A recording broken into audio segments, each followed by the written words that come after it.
அவங்க என்ன கேக்குறாங்கன்னா இது யாரும் பண்ணாத தப்பா இவர் பண்ணிட்டாரு அப்படின்னும் அவங்க ஒரு கேள்வி எழுப்புறாங்க. சூப்பர். இந்த கேள்விக்கு நான் பதில் சொல்லணும். யாரும் பண்ணாத தப்பா? டிஎம்கே பத்திலாம் நம்ம பேச முடியுமா?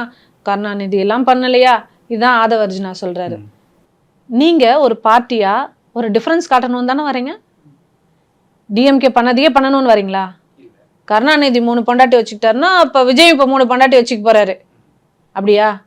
அவர் ஊழல் பண்ணாருன்னா இவரும் ஊழல் பண்ணுவாரு. நீ பார்ட்டி வித் டிஃபரன்ஸ்ன்னு வரியா இல்ல அவங்க பண்ணதையே பண்ண வரியா? அவரு 4 பொண்டாட்டி வச்சிருக்காரு, நானும் 4 பொண்டாட்டி வச்சுக்கிறேன்னு காட்டிக்கிறதுக்கு வரியா? நீ எதுக்கு வர தமிழ்நாடு மக்கள்கிட்ட? என்ன காட்ட வர? உன் வேலை என்ன?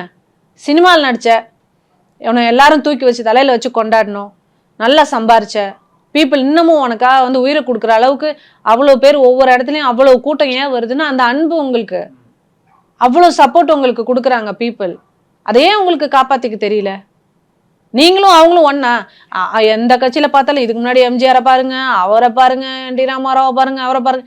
ஏய் நீ டிஃபரன்ஸ் கொண்டு வரணும் தானே நீ வர? அதுக்காக தானே உன்கிட்ட வர்றாங்க இளைஞர்கள்.